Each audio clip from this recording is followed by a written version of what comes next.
Alhamdulillahi wa kafa. Salatan wa salaman ala Rasulillahil Mustafa wa ala alihi wa ashabihi wa man tabi'ahum bi ihsanin wa man wafa. Asyhadu an la ilaha illallah wa asyhadu anna Muhammadan abduhu wa rasuluhu la nabiyya ba'dah.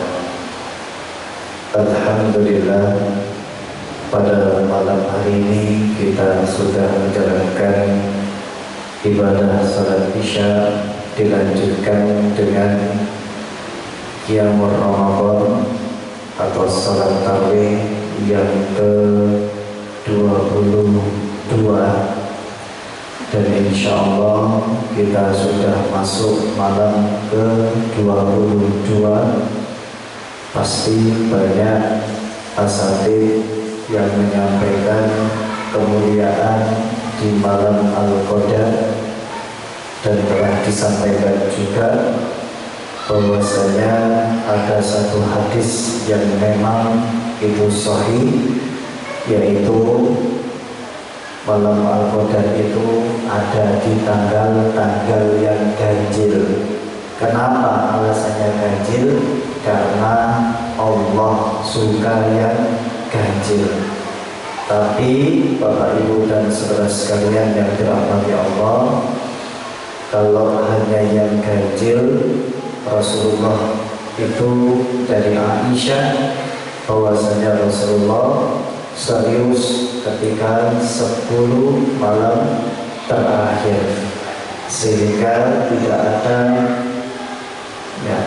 istilahnya tidak ada kata-kata yang tidak untuk serius di 10-10-nya.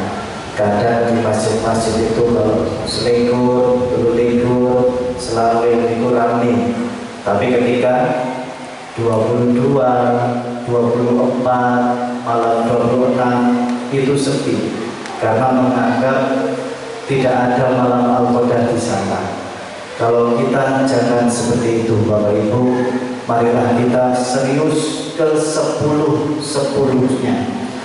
Ya, kita harus serius dengan maksimal. Ya, bahwasanya Rasulullah itu sampai membangunkan keluarganya, menghidupkan malamnya, dan mengikat ikat pinggang dengan serius, Pak. Maka kita juga sebagai umat atau sebagai orang yang beriman, kita juga tidak boleh egois. Kalau kita bangun malam, maka ayo kita mengikuti yang disampaikan Rasulullah. Ayyudu ahlahu, membangunkan keluarganya. Kita punya konsep Bapak Ibu, kalau kita ingin yang satu keluarga itu semuanya mendapatkan malam Al-Qadar. Jadi jangan sampai hanya ayahnya saja, atau hanya ibunya saja, atau bahkan hanya anaknya saja, sehingga nanti kemuliaan malam Al-Qadar ini tidak kena pada semuanya atau pada satu persatu person yang tertentu, melainkan satu keluarganya. Maka saya berpesan untuk meningkatkan motivasi bersama. Rasulullah menyampaikan innamal a'malu bi khawatimiha. Sungguh amalan seseorang itu dilihat di ujung atau terakhir-terakhirnya. Itulah yang bisa kita itu mendapat predikat husnul khotimah atau biasa saja dalam Ramadan. Ketika Ramadan terakhir-terakhirnya grafiknya naik luar biasa, maka naiknya kita di akhir-akhir ini itu bisa menjadi ujung finishnya, sehingga hamba ini husnul khotimah atau tidak. Maka rugilah bagi yang pertama semangat baca Quran, semangat yang Ramadannya semangat, tiba-tiba grafiknya turun, bisa jadi itu bukan husnul khotimah. Maka ayo kita naikkan kualitasnya sebelum tiba-tiba besoknya sudah takbiran. Dan kita akan menyesal kalau kita tidak memaksimalkan dengan sebaik-baiknya. fattaqullaha mastata'tum, bertakwalah kepada Allah pada batas maksimal amal soleh. Maksimal gitu. Mastata'tum itu jangan diartikan semampunya itu, oh saya mampunya baca satu hari cuma 3 ayat. Itu semampunya Bapak Ibu? Yang boten lah, cuma 3 ayat saja bilang semampunya. Wal 'asr innal insana lafi khusr illal ladzina amanu wa 'amilus sholihat wa tawassaw bil haqq wa tawassaw bis sabr. Ya Allah, saya hanya mampu ya Allah satu hari baca 3 ayat itu jenenge nemen. Maka mastata'tum di sini fattaqullaha mastata'tum, bertakwalah kepada Allah itu pada batas maksimal kemampuan kita. 1 juz bisa Pak satu hari? Bisa. Itulah mastata'tum kita. Maka ayo maksimalkan untuk beribadah untuk tingkat maksimal yang tertinggi.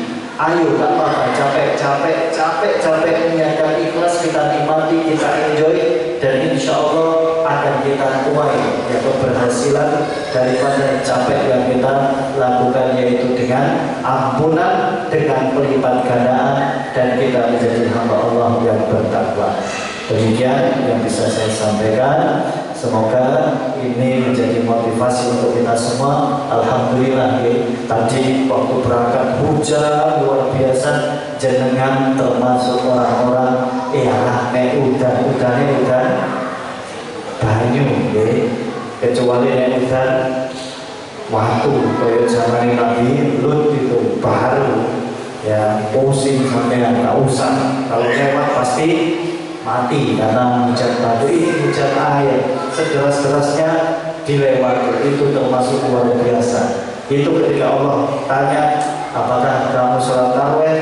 Saya sholat ya Allah, meskipun hujan. Wah, kita bisa menjadikan itu hujan di hadapan Allah Subhanahu wa Ta'ala.